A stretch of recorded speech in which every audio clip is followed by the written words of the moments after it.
I'm just letting everybody know we're on the doorstep of destiny. Oh, it's the team of the 21st century is who it is. Twice we're back through the doorstep of destiny. We're back, everybody. 6 in a row, I told you guys. We're back. You were saying something about best team in the NFL? Hats and t-shirt game for every, oh shoot! That's all right. Sorry, Greg, you have always supported Drake May, so I appreciate it. I implore you to put on the sunglasses, just like I am beloved in Kansas City, and join me in walking through the door of destiny. Finna be the greatest, that's my destiny.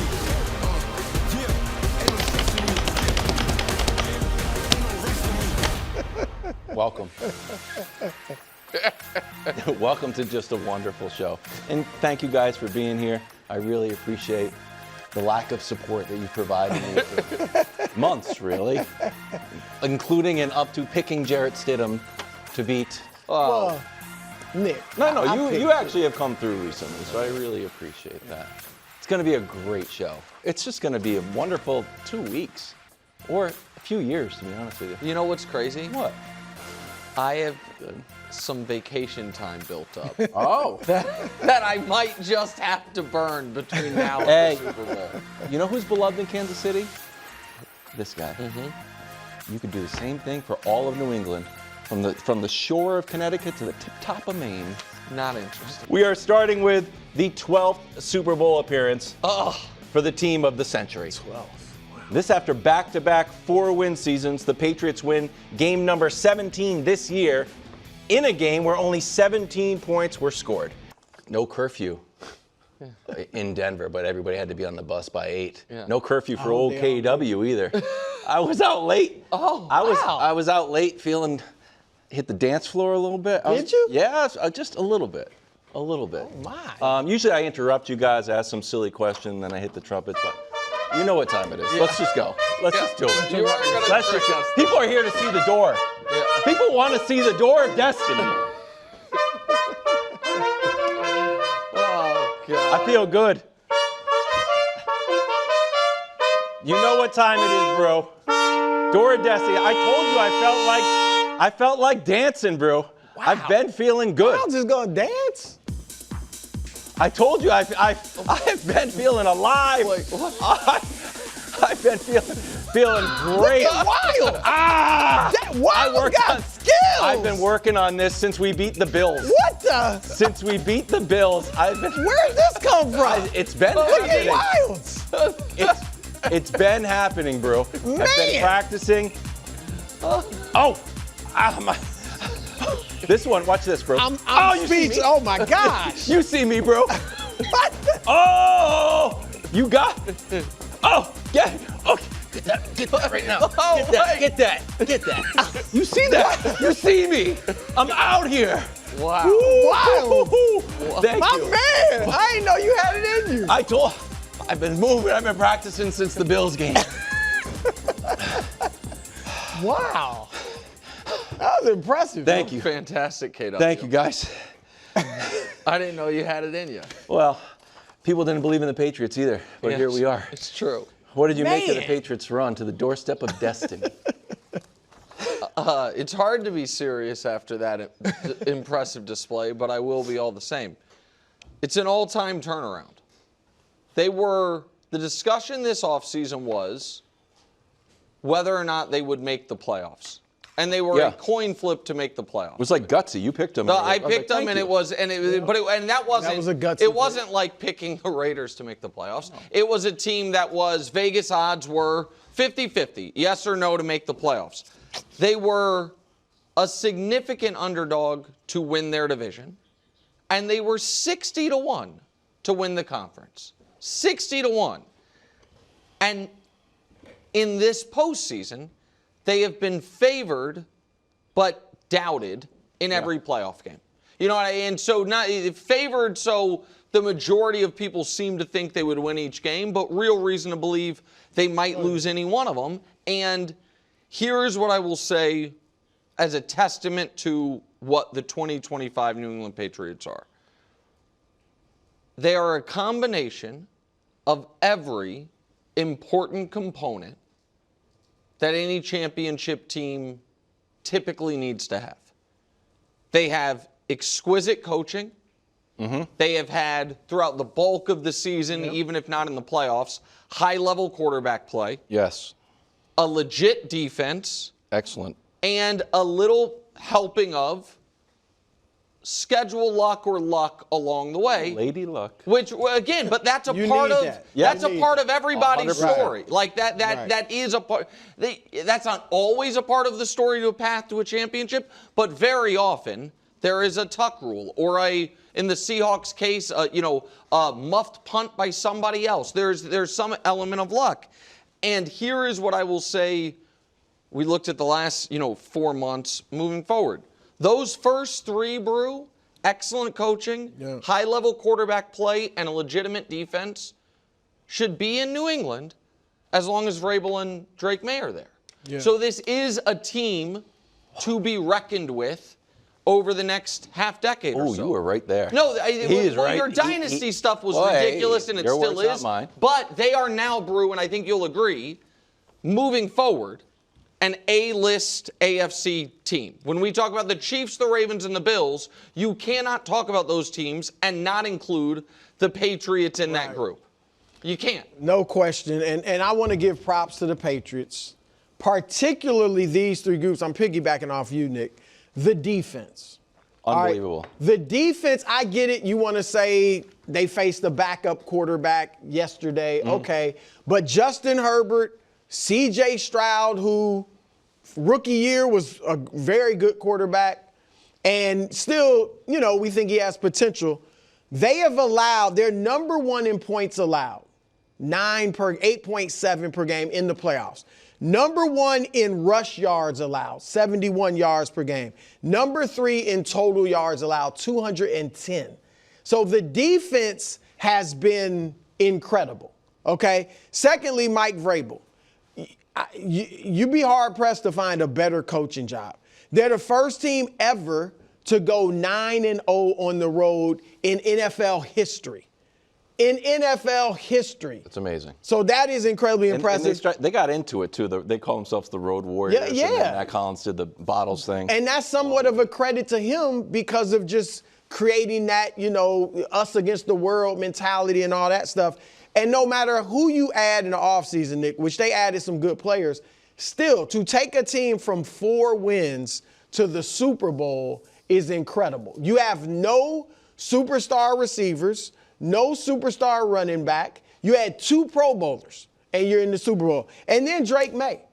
Like, Nick, the Chargers, the 9th-ranked defense in the league. The Texans, the 2nd-ranked defense in the league. Denver, 3rd-ranked defense in the league in terms of points allowed. And he goes through them. I get it. His stats aren't pretty, and he hasn't lit everything on fire, but he has done what – it's about winning in the postseason. Nobody really cares about what your stats are as a quarterback. I got nervous that you're going to be on the other side of that, Bruce. So No. I mean, it's about winning, and he's made the winning plays. I'll get into that a little later. But those 3 groups in all the Patriots, but those 3 groups in particular, hats off. It's been a great playoff run for me. 3 wins. Door Destiny counts as win number 4. I did, however, take a loss. And it's a loss that we've seen before. Iron sharpens iron. I might have to abandon iron sharpens iron as my trademark. And we showed this graphic, I think, maybe a month ago. Easiest schedule, 13 win teams since the merger. The 99 Rams, easy schedule. They won the Super Bowl. The 72 Dolphins, easy schedule, won the Super Bowl. And we used to have question marks there. But now the 25 Patriots, easy schedule, in the Super Bowl. And we kick this around a lot, and it's not necessarily the most concrete analysis. At the same time, I think we all agree that it's true, because we used to talk about the Chiefs like this. Winning is a skill, and learning to win is a skill. And being ahead and be like, all right, now we have to salt away this win just around the margins. And there was a play, I didn't pull it up, Nick, but I'm sure, I'm like, Nick is going to love this play. So I'm going out on a limb, so I hope you love it. Right before the Christian Gonzalez interception, when Sean Payton makes a substitution. And then Mike Vrabel takes his jolly old time getting our guys on, and the play clock's down to like 2 seconds. All of a sudden, things are hurried up. Stidham throws the interception. That's the game over. Now, looking at it through one lens is, backup quarterback. He wanted to take a shot. Things were getting desperate. Another way to look at it is, we have been doing that. You made a mistake. We saw the margin. Now you're hurried up, and it's something that we learned through winning. I've been in nerd coaching love with Mike Vrabel ever since he did the silly delay of game thing when he was the Titans coach against the Patriots in the 2019 playoffs. Because there used to be a loophole in the rule book. If there were more than 5 minutes left in the fourth quarter and the clock was running and you committed a penalty, the clock kept running when they redid the down. And so he, in that playoff game, burnt 90 seconds by continually taking delay of games. And then the NFL had to change the rules. And those little small angles, margins, he has been so good at, and figuring out, they've tweaked about when you sub, we get to sub. How can we exploit that as far as possible? Those things matter. I also want to say one other thing to you, KW, because, and I should have had Hubs pull this tweet, and I didn't. My apologies. But 3 years ago, when I got the Never a Doubt tattoo, about 30 minutes after the Chiefs won the Super Bowl, Patrick Mahomes, who never tweets, tweeted out a picture of himself holding both trophies and just captioned it, Never a Doubt. Yeah, that was sick. And you wrote, man, and Mac Jones never followed me back on Twitter or something. Like, does follow me now, so thank you. But it was a nice homage from my friend Patrick.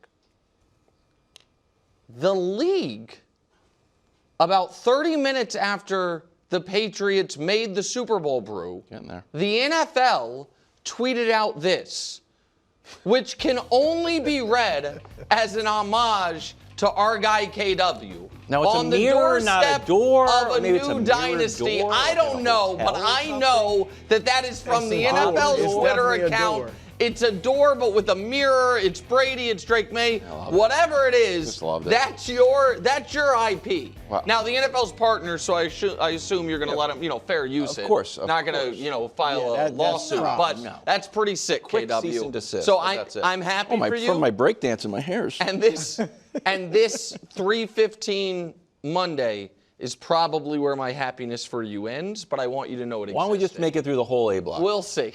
Gentlemen, can you play us off? Sorry, I feel this is just... You gonna dance? Or? Hurt my back a little bit. Vertebrae. Let's dig in on the game a little bit. It wasn't the prettiest in the world. Drake threw the ball for only 86 yards.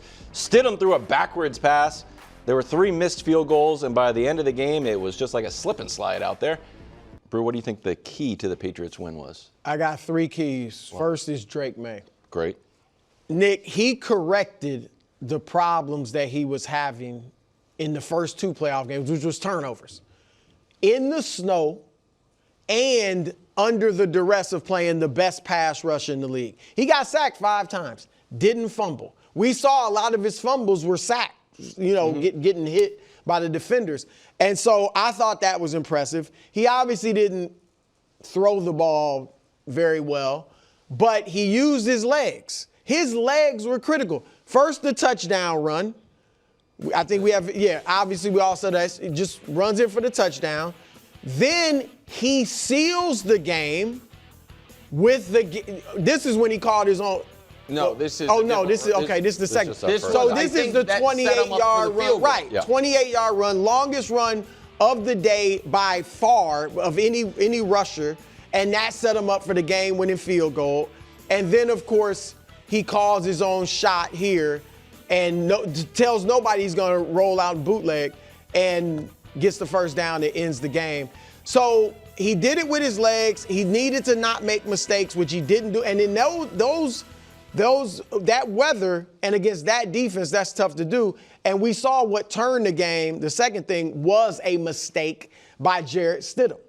And so Jarrett Stidham, has the fumble. That sets you guys up at the 12-yard line. You push it in. And then the third thing, Nick, look, I think Sean Payton made a mistake. I know people will say, well, it's in hindsight, but I'm thinking at that point, second quarter, you're up 7-0. You already saw, man, New England's not moving the ball against us. I think you had 2 first downs at that point. 1 first down. 1 first down at that point. You knew it. You should have known this is going to be a low-scoring game. I don't have my starting quarterback. And to that point, Stidham had looked pretty good, but still, it's not my starting quarterback. Yep. Points should be at a premium. He should have taken that field goal. It's going to start snowing. Well, he didn't know how much, but still, you knew it was going to start. And I mean, I don't think he could have, I don't know if anybody could have predicted that type of weather. You knew it was going to get worse. We knew that. But I don't know if he thought it was going to get that bad. But anyway, he should have kicked the field goal. It would have been 10-0. And you couldn't score after the snow started coming. Neither team could do anything offensively. So good chance it would have been 10-10 instead of, being down. So we're gonna do more on the 4th down decision later. I do just a little, preview of that conversation. It's Sean Payton's job to know more about the weather than it is you or me. And he has access to all the possible information. And so I agree. I think that was a mistake. I obviously am not going to kill Drake May for his performance, but it is performances like this when you always throw at me. You're not a quarterback wins guy. It's these types of wins that make it tough, like where I'm not a binary quarterback wins guy, because I think Drake May ran the ball well. I think his throwing was a big problem for them, and that was well before the weather got bad. It was perfect conditions. His first pass of the game, Hufanga got 2 hands on it. So I thought Drake May avoided egregious mistake, but I don't think he would not have been one of the 3 or 4 primary reasons they won that game.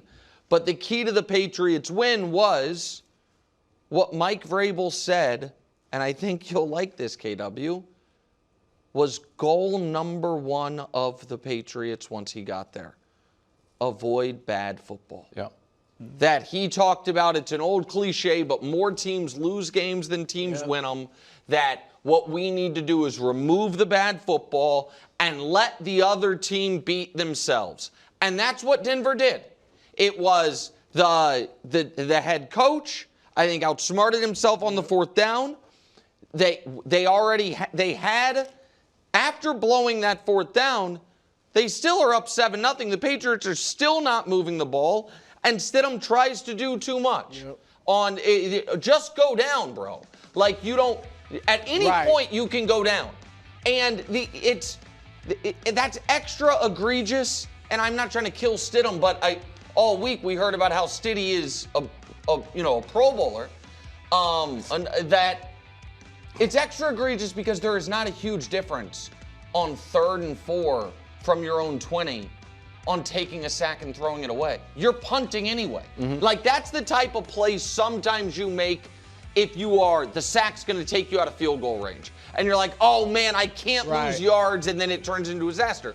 There's no difference between him taking a sack and throwing an incompletion. I mean, there is like 8 yards, but you're punting on the next play anyway. And then your point, Brew, to your point, KW, the pick. Like, that, I understand it. We say no one was going to score any points in the snow, but the Patriots got a field goal in the snow going that direction. It seemed like no one was going to score in the snow going the other way. The Broncos in the 3rd quarter, Patriots in the 4th quarter. We're just not going to.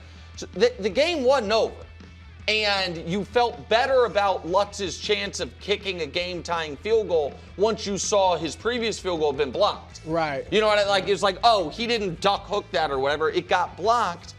And so he just threw that. I mean, I don't know if he did. The Patriots he wanted to throw it. No, he did. From the previous one, somebody was open. Yes. I felt like he's like, you know what? If we're going to lose, it was a terrible pass. I'm going to lose. But there was KW. There's a lot of it's 2nd down. There's over 2 minutes left. They're not moving the ball. I felt like he wanted to take a shot. He did. And there was a little bit of like, you know what? Am I going to like tell my grandkids like, well, like we tried to get, I did a 2-yard scramble. You mentioned the blocked kick, and I pulled this video. Dust, you can run it whenever. Mike Vrabel in his post-game interviews, or like kind of it still almost went comments to the team, he's always like, this takes everybody. He takes the players, the coaches, the staff, and it almost feels like a platitude. It's like, it feels very, for like elementary school, like we're all together, we can all do it. Right. But Leonard Taylor III is up from the practice squad, was released by the Jets earlier this year, and he saves the season. If that went into overtime, who knows what happens? Right. So someone had to have their eyes on Leonard Taylor III, take him from the Jets. Someone had to tell him, in obviously his own, dedication. Hey, you're on the practice squad, but you never know. People say that, but to actually have it happen and make one of the key plays in the AFC Championship, again, speaks to Vrabel being excellent around the edges, and its coaches, its staff, And you saw its scouting. what Will Lutz said about that kick, right? Oh, yeah. The other thing is that, and he's right when you look at it on the replay. Usually the snap is 8 yards back. That was 7.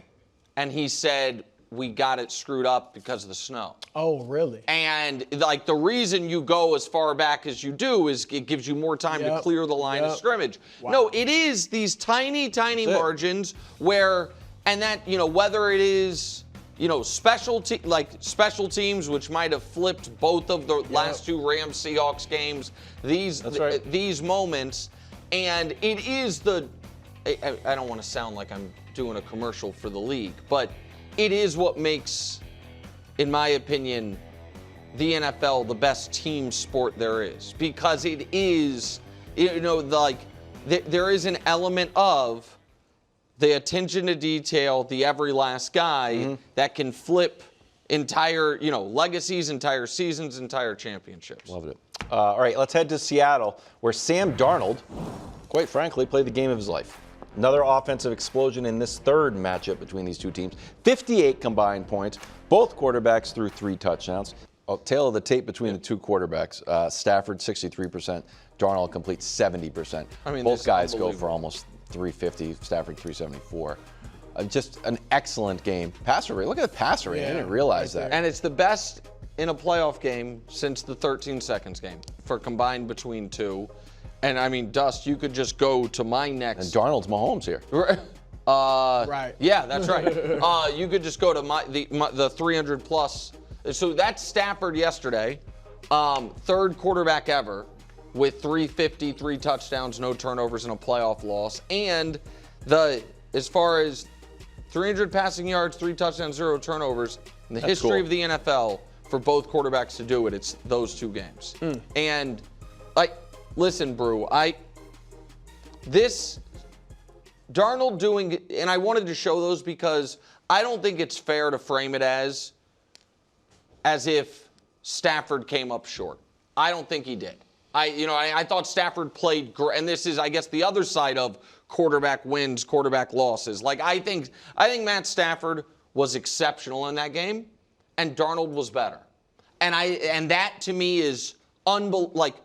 I can't believe I'm saying those words. I can't believe that Sam Darnold outplayed Matt Stafford in the NFC Championship game, and it's not because Stafford just had a dog of a game. You know what I mean? Stafford had 3 picks. The Seahawks defense got to him, and Darnold outplayed him by just playing a clean game. No, it was like throw for throw, possession for possession. I'm going to outduel you. Yeah. I did not think that was on the board of possible outcomes. And it does make you wonder, Brew, how many quarterbacks that we have just said and that are long gone from the NFL were just busts, were just ruined by their drafting franchise and never got this type of shot at reinvention. Because Sam Darnold was as clear-cut to me as doesn't have it, was, Collins believed in him forever. Nobody else did. And you watch him last night, and it's like, this guy can do basically everything. Yeah. It's unbelievable. And so credit to him, man. It's a career reinvention. I agree. I didn't think him outplaying Stafford or even playing equal to Stafford was on the board. Now, I picked Seattle, so I thought they would win. But I thought best case scenario, Darnold is solid, plays well. Yes. Maybe 2 touchdowns, 250 yards, something like that. And the defense of Seattle, maybe special teams, which did play a factor for the Rams, messes up, and Seattle wins. I felt confident they would win, but I did not think he could outplay Stafford. And some might say, well, it was really a draw, because I agree, Stafford was excellent. You can't fault him at all, except here's the difference. And this is where Darnold outplayed him on 3rd and 4th down. Darnold 6 for 9, 102 yards. Stafford 0 for 7. That's the first game in Stafford's career, which is what, 17 years, something like that he has not completed a pass on 3rd or 4th down. I didn't. Yeah, that was the difference. Yep. And so, to your point, Nick, about quarterbacks, and look, obviously Mahomes is great in his own right. It certainly helped going to Andy Reid. Obviously, Brady could have really been, like, never even got a chance. Yeah. We wouldn't even know about Tom Brady. I mean, there are so many great You're right, like, who your coach, your offensive coordinator, your franchise, and the Jets, I believe their fans, or at least a lot of them, are happy for Darnold. But you do have to be like, my goodness, we had a Super Bowl level quarterback and we didn't know what to do with him. They didn't know what to do with him. Now, some quarterbacks develop at a different rate. Yep. And I do think it's important for franchises like, this year it's Mendoza. Whoever the best couple of quarterbacks are in the draft, they're going to get drafted fairly high. I think it's important not to force them in if they're not ready. If they're ready, fine.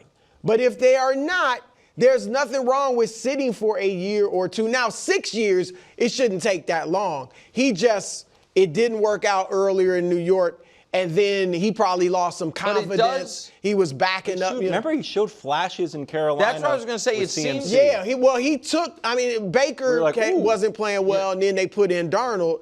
It seems like every franchise that he's been with, except for the Jets, got more out of him or believed in him more. I don't want to say believed in him more, but got a little more out of him. Right, Carolina, there was a month at least where it's like, oh, that's the guy that Colin's always talking about. San Francisco, again, maybe it's just pablum, but Kyle Shanahan was adamant. We believe in this guy.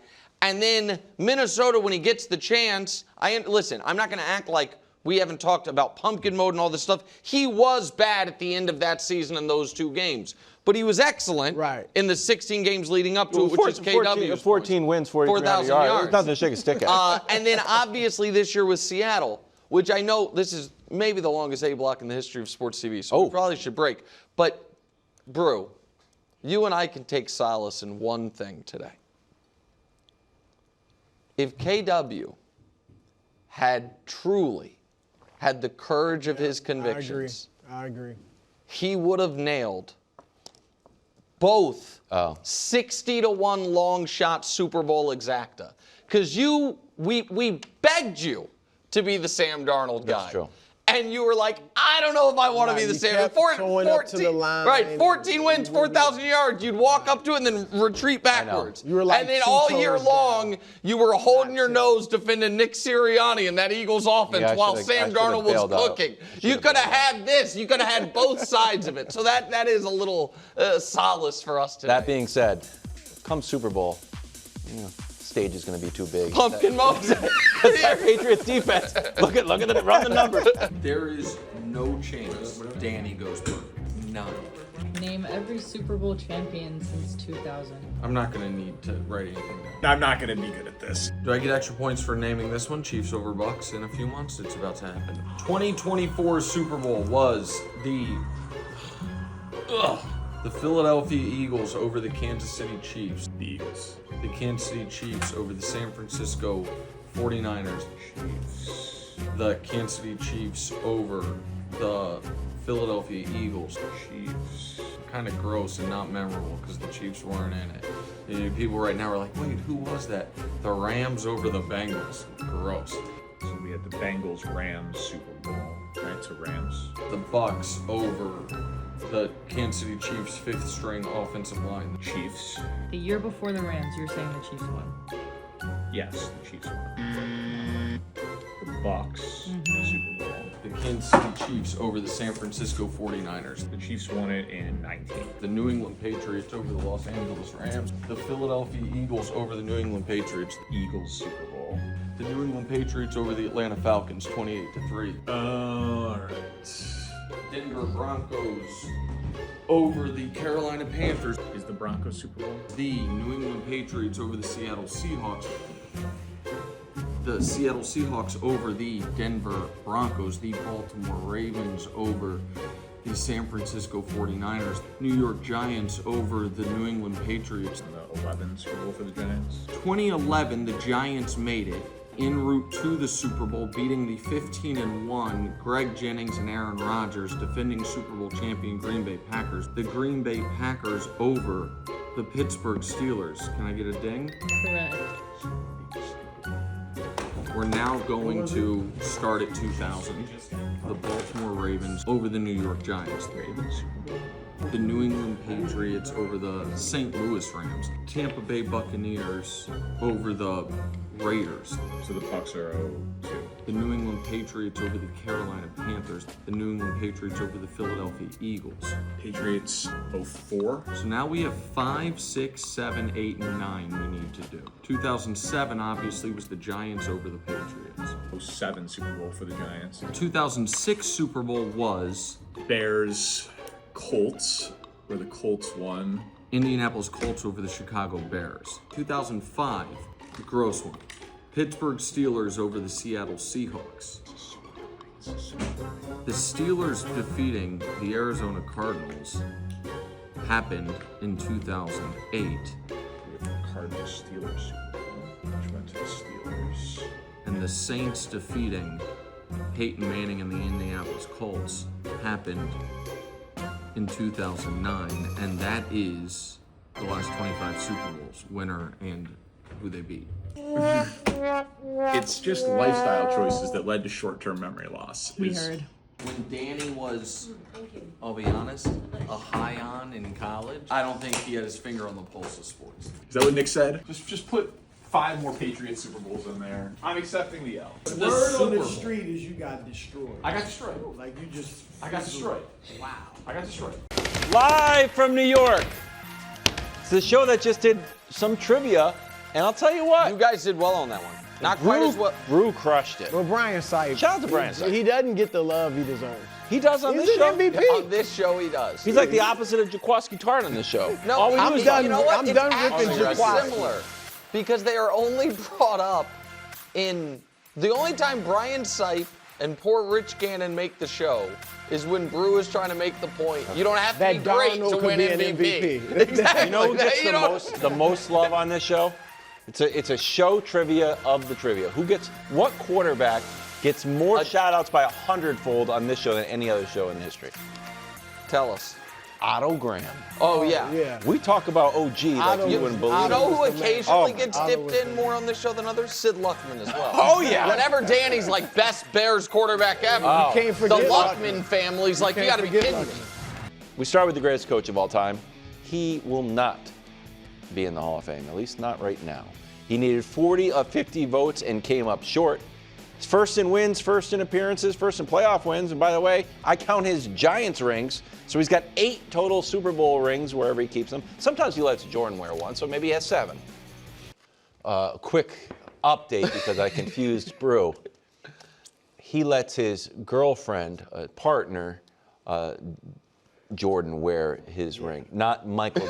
I'm supposed to like. But I'm I just knew saying- her first name was Jordan. Yes. I don't knew that's follow what, them. when But you, if Michael I don't Jordan follow asked, like, them. hey, want to trade rings like That's baseball what I cards? thought you meant. Like he at would be one of the okay North with it. Carolina games, Jordan was wearing a Patriots ring. I mean, That would be and sick. Bill was wearing a Bulls ring. Like, All right, your reaction to this news. all right. Glass 1/10 full. Okay.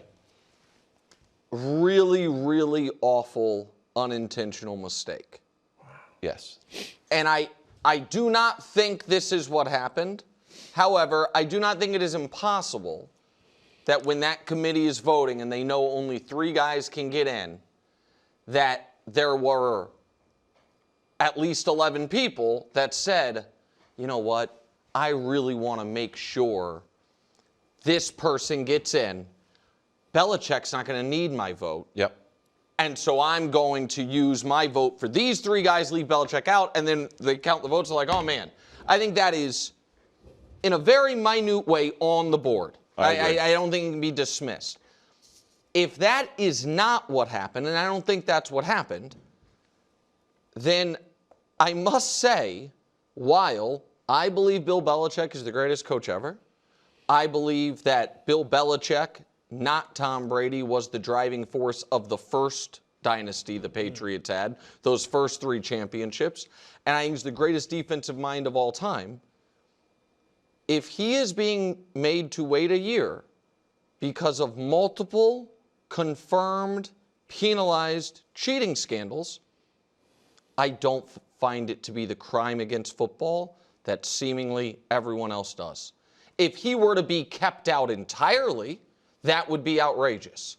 But a slap on the wrist from the committee for what was, according to the NFL, more than a half-decade-long Spygate fiasco that people forget popped its head back up a decade later when they were weirdly recording the Bengals sideline. I mean, like, so I'm just telling. Bengals were like a 3-win team or something. I understand, but that did happen. I mean, you can say all that. I think we lost. I think the team got fined or something. Exactly, and so if the voters decided this is going to be your penance, or at least 11 of them did, I don't find that to be wholly and entirely outrageous the way seemingly almost everyone else associated with this story has said they find it to be outrageous. Well, yeah, I've listened to a lot of the pundits talk about it, and they're giving reasons, possible reasons, and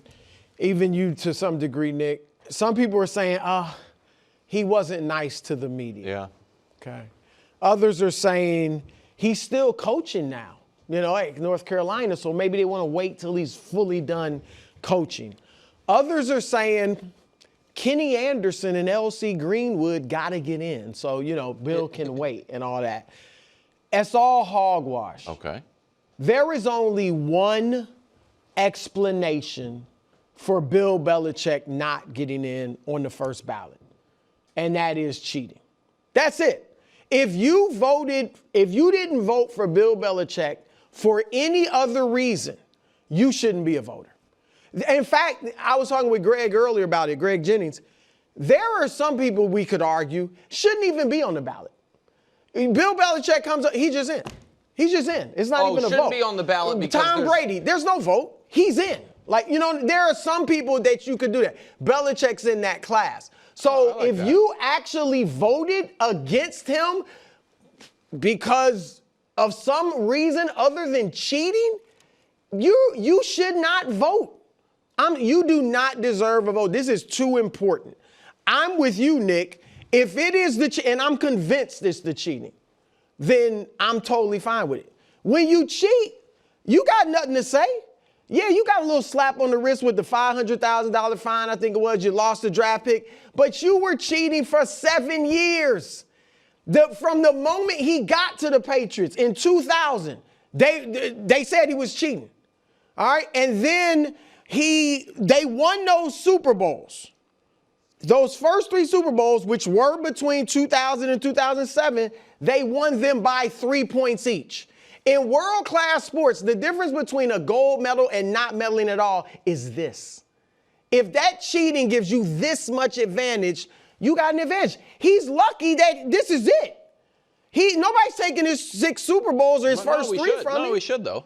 We should have it. No, it's too late now. Excuse me. We need the rings back, take down the banners. Look, everybody. It's too late. Everybody. What do you mean everybody? Well, if it's going to stain Belichick, you're going to smear the entire Patriots organization. That was in this run. Hold on, who's in charge? Belichick was the architect of it. It started when he got there. Well, if you're saying if Tom Brady just won these Super Bowls by this month, Brady may have been not even knowing about it. Brady's just out there playing. But if they're the beneficiaries, the Rams should win. Well, look, that's a whole different argument. But my point is that he cheated, so that's the only reason they could not put him in the Hall of Fame. And remember, We don't even know how big this is.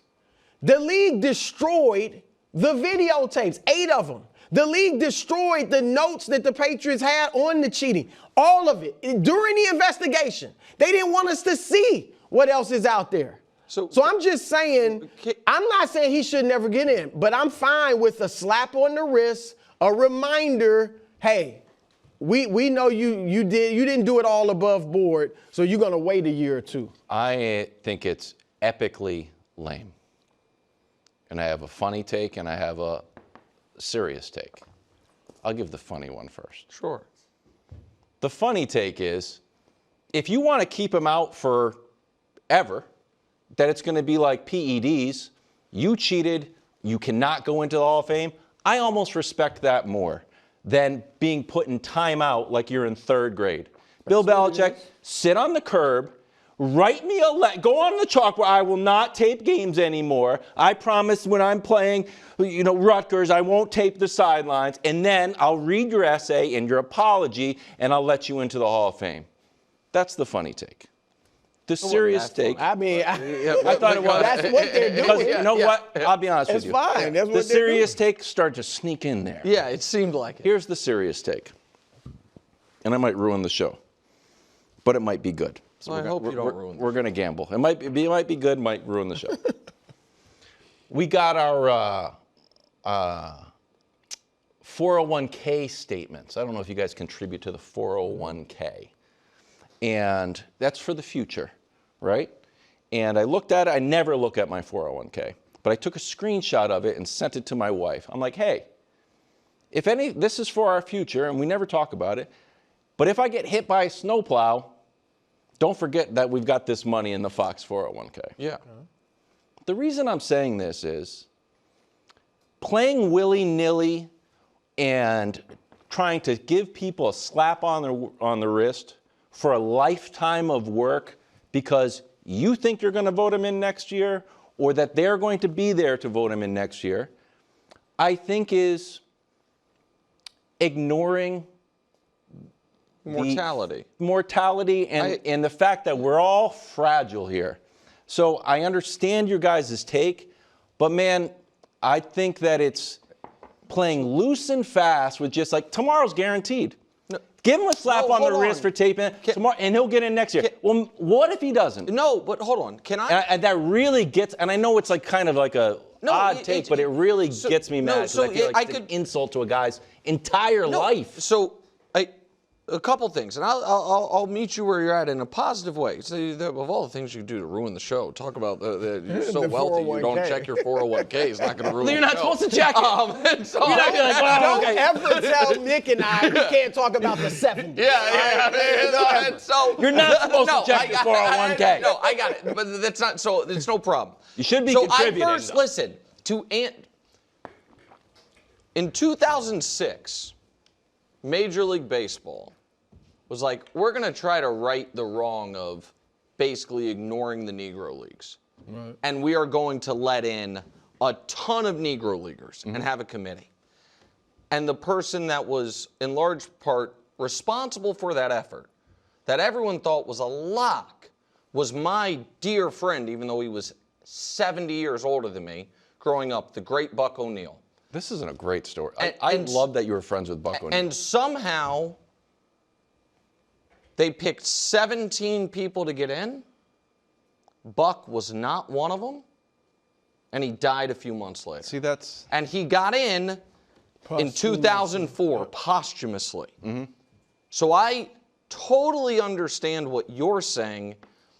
If the people who didn't vote for him were simply saying that we are putting you in timeout.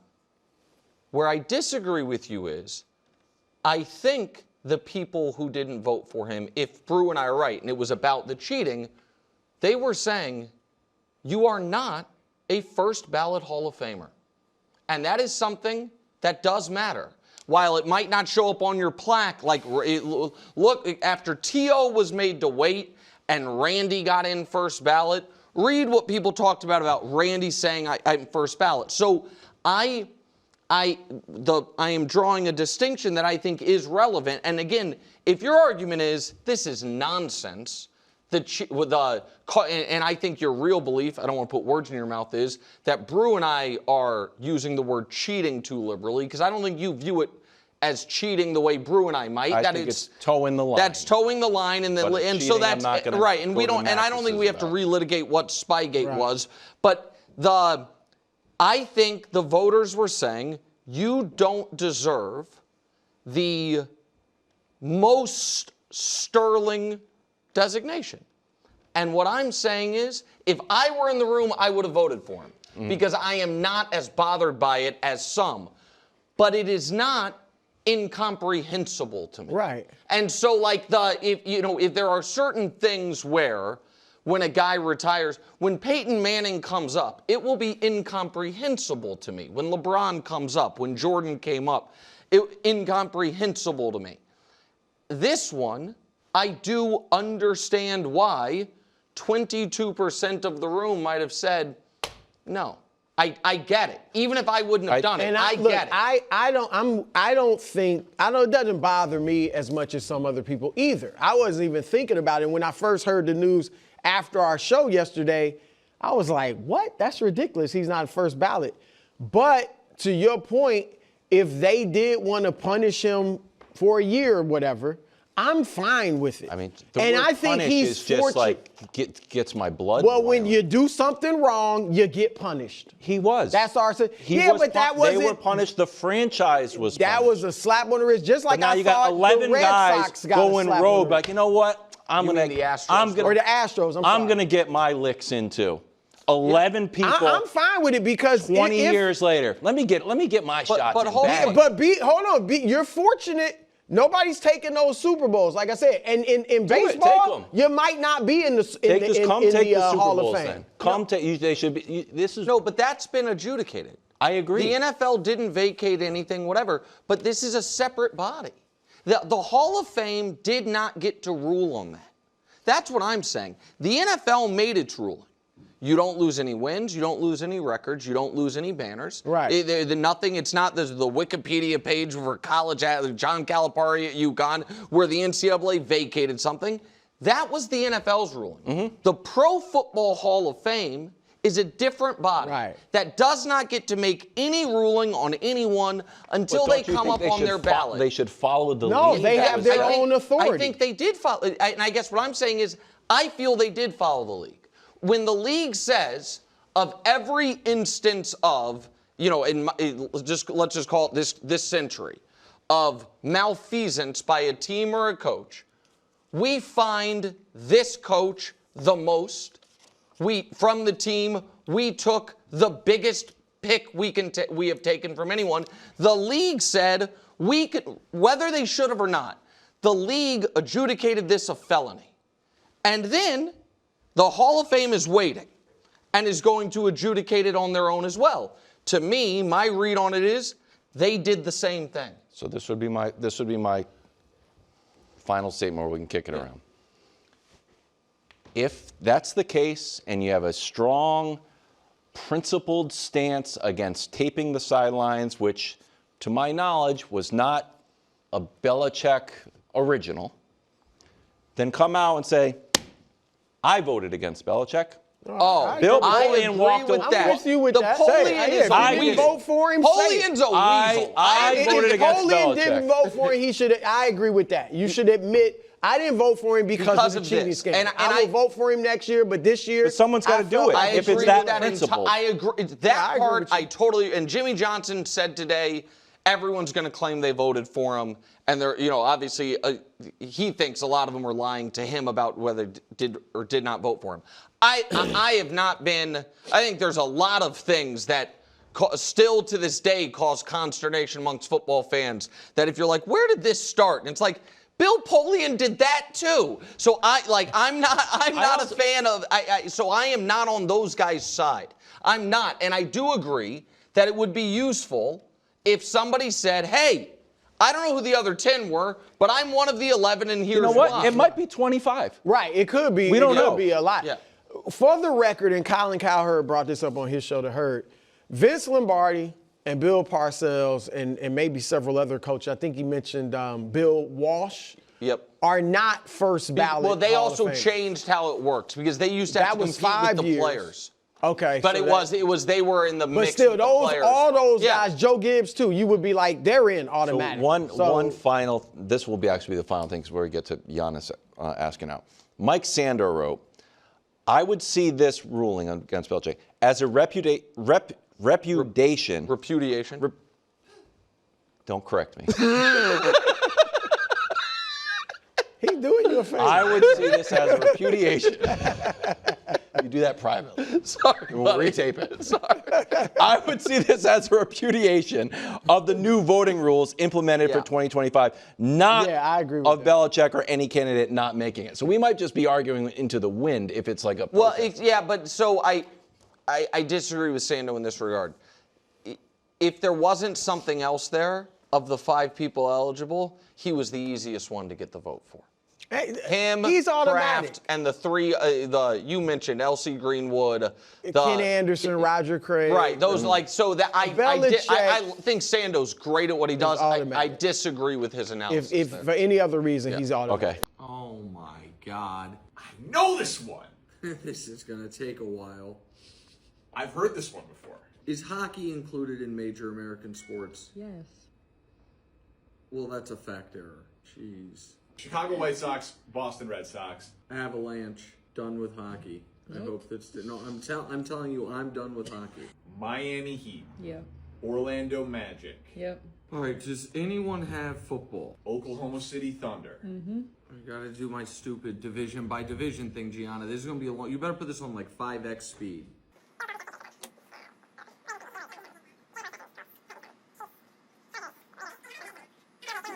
If I go through the whole damn NFL and there's none, I'm gonna be so annoyed. It's not in the NFL, I can tell you that. Cowboys, Giants, Commanders.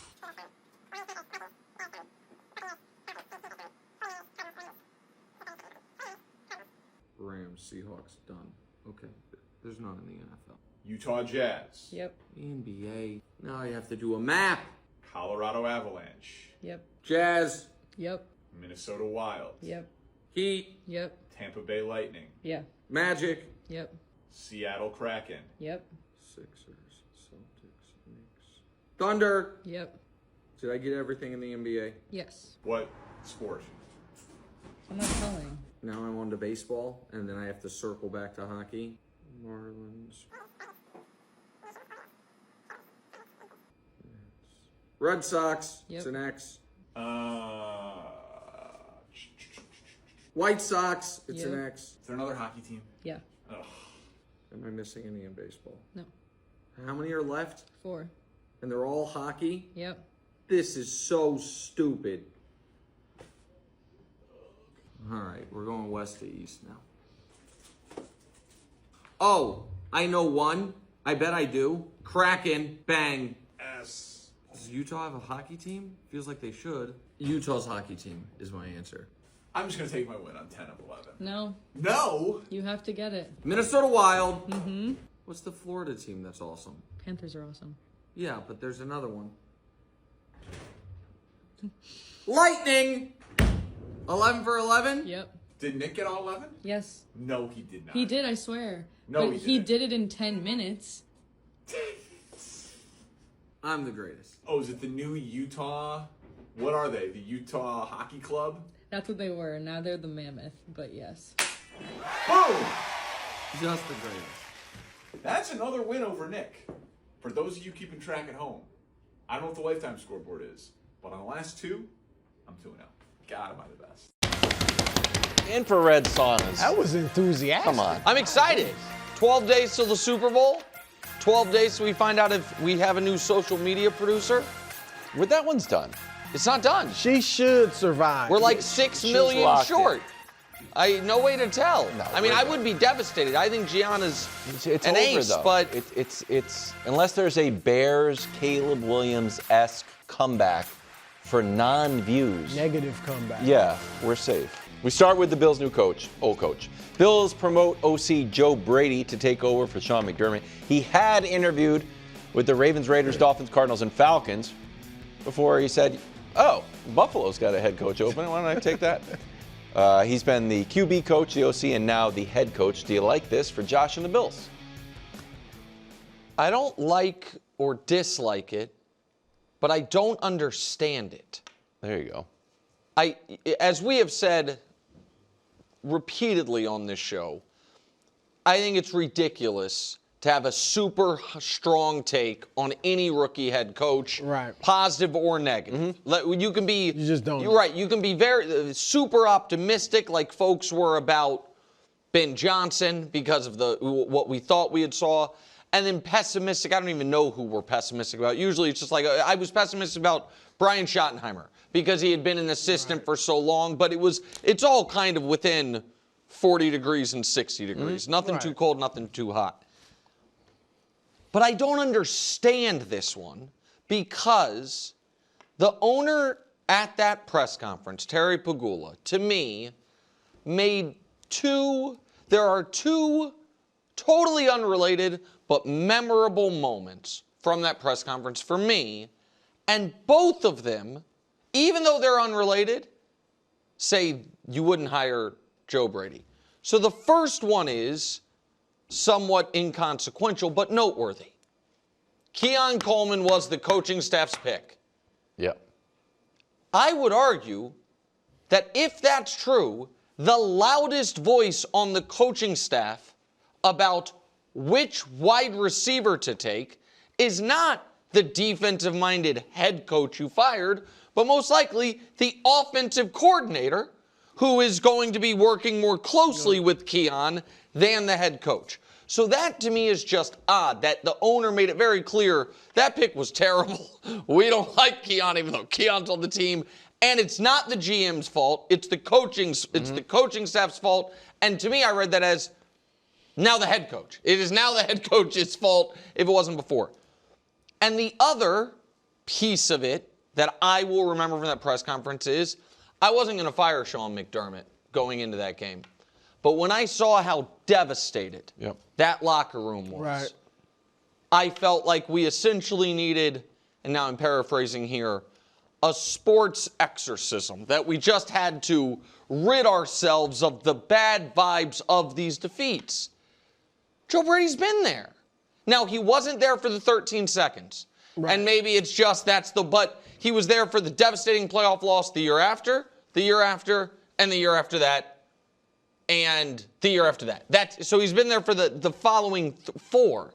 So I don't get it, is my short version of it. I don't understand why, if that's what you needed to do, that you would hire from within. It's not to say he won't do a good job, but it doesn't follow the logic of why McDermott needed to go. I get it. I don't know that I would have done it, but I get it. And what I think this does, to the degree that we can be certain, because you're right, you don't know. Even Brandon Beane said, look, we want to get a leader. We want to get a CEO, it's a CEO position. That's what we're looking for. We don't necessarily know if that's Joe Brady. We know he was a very good offensive coordinator. But I do feel confident that the Bills aren't going to go backwards. Like, I feel like at the very least, they stay where they are. Okay. And if they had brought in Clint Kubiak or any other, and I get it, Joe Brady's a first-year head coach too, but let's say they bring in some young hot shot or just anybody from the outside. You don't really know if he's going to vibe with Josh Allen. Is he going to vibe with the team, with the organization? So you're kind of rolling the dice, right? I think with Joe Brady having been there, their offense has been fine. Under Brady, they're generally a top 3 scoring offense. In the playoff games he was a coordinator for, they scored 30 points against Denver and lost. That's not an offensive problem. They scored 29 against the Chiefs last year and lost. Not a scoring problem. The year before, they scored 24 when they lost. But, and this is not an excuse, but he took over halfway through the season for Ken Dorsey. The 10-point loss, when they scored 10 points and lost to the Bengals, he wasn't the OC. So I can't put that on him. So I feel like the offense is just going to keep moving. It's an offense that produced an MVP season for Josh Allen, rushing leader season for James Cook. Hopefully he'll add a top-notch receiver, and I think the offense will be fine. The key is for him to get the right defensive coordinator. Now, there's some talk they're going to look inside No, for I think that they just too? hired him. Or did they? Did I they think, already I name think it? like 5 minutes ago. Gosh, I hope I don't get this wrong. I thought it was reported they hired Jim Leonard as offensive coordinator. Guys, please tell me if I'm screwing that up. That hurts my feelings. He was Denver Broncos assistant head coach and expected to hire Jim Leonard as defensive coordinator. He was the defensive backs coach and pass game coordinator for the Broncos last year, and this year assistant head coach and pass game coordinator. But he's never been a coordinator or a head coach. So He's a Wisconsin guy. He's like Wisconsin legend, like undersized guy, went to the league, kind of like fan favorite. But his first team was the Bills. Yes. Yeah. He came and took over. Who'd they fire? Shoot, I forgot who the Badgers fired. But then Brett he was Bielema? after Bielema. Okay. I think it was that. Yeah, after Bielema, he came in, and everybody wanted him to be the Wisconsin head coach. So he is, I think, a great coach. And that, as a Patriots fan, that hurts my feelings. But as a Jim Leonard fan, I'm happy for him. Dusty, can you throw up the Bills scoring defense? That was my number one question when you talked about. DC, right? Yeah. Like, all right, suppose Josh Allen is even. I don't think we expect Josh to, like, get better. Maybe he matures or gets to another level. He should play somehow. at least at the level he's been. Let's say he's like MVP adjacent level, top 5 MVP. The Bills scoring defense, this has been a great defense. Fell off the last 2 years. I don't know how much of that is just kind of even schedule that's not luck that or bad. I mean, no. it's nearly top 10. But they've I think been Jim great Leonard's in a the regular great hire season. They for them. haven't been able to get it done in the playoffs. So defensively. So I am not as confident as you guys that this team won't backslide. And I'm not as confident as you guys, it's not that because you promote the offensive coordinator to head coach, it has no impact on your offense. Because is he still going to call plays? That's a lot, man. Head coaches that call plays very often, the game management stuff can start to fall by the wayside, particularly first-time head coaches. When they said we wanted a CEO-type head coach, this wouldn't be the type of CEO that I would be looking for, but I thought they meant kind of a guy who has Sirianni's job. I'm not calling offense or defense. I'm over John Harbaugh. I'm overseeing the operation. If that's what they're asking him to do, then they still need a play caller. They still need a new offensive coordinator. So maybe what coach is some of the ones that call plays? Well, Sean McVay, Andy Reid. It's always in the shadows. Is he calling plays or is the? I mean, it's Andy's offense. A lot of his Super Bowl, he's Andy Reid, LaFleur. No, a lot of the best. I mean, those are good, But a lot of the ones that flame out too. A lot, you know what I mean? Ben a lot Johnson. of the ones that can't, that can't get it together. I'm not saying it can't be done. I have a hard time. I don't know what we attribute the Bills' offensive success to. As far as, is it just like once Josh Allen became Josh Allen, that team was going to have an awesome offense? Because when you look at Josh's numbers across 3 coordinators, so since 2020, so he really didn't become a good player until the end of his second year. Right. And we can give Dable credit for helping him become that player, but once he became a good player, so the passing yards have gone down. Because Brady took the ball out of his hand. Correct. The passer rating has been essentially the same. The rushing touchdowns have skyrocketed as they've started to do tush push and more of that. Just so everyone knows the number of games, Dable was the coordinator in this stretch for 33, Ken Dorsey for 26, Joe Brady for 41. So I guess my question is, like, if someone else was named to replace Ken Dorsey, and they're just league average replacement offensive coordinator, are they going to get that production out of Josh Allen? Because, like, how much worse production would you have gotten? The thing is they got rid of Dorsey for a reason. You know, I mean, were 5 and they weren't playing well, right? And then as soon as Brady took over, they became elite again as far as a team. So, and it was odd because he took the ball out of Josh's hands. They threw less, they ran more, but it's worked. Domino effect here quickly before we move on. If Daboll is now out of this job, obviously, is that going to be a Titans job for him, or is that going to be Philly? No, so the reporting is that he's taking the Titans offensive coordinator job unless he gets the Raiders head coaching job, which means out on Philly. That Diana Daboll being reported out on Philly is really confusing to me. I agree. Really confusing. I would think he'd be interested in that. Yeah, if he's not, you mean if it'd be one thing if he's taking a head coaching job instead of going there. Yeah, but to say I'd rather be the Titans OC, He must love Cam Ward. I feel would like he can develop imagine him. that he feels like Titans. I'm still scattered right now. Titans hired Robert Saleh. Yes. Correct. He probably also imagines, all right, I'm going to have at least 3 years to prove myself here. And we're going to talk more about the Philly thing later. I think people are worried the Philly thing is, I'm going to go there and the head coach could be removed in a year, and then it doesn't matter what Or the OC, period. Right. Even Yeah. if the head coach isn't. Last week, a lot of people in the comments were yelling at me because a lot of the places their teams don't play in that city. Oh, Jesus. Okay. They agreed with you? Yeah, San Jose Okay. and San Francisco. Okay. Different cities, different airports. Okay.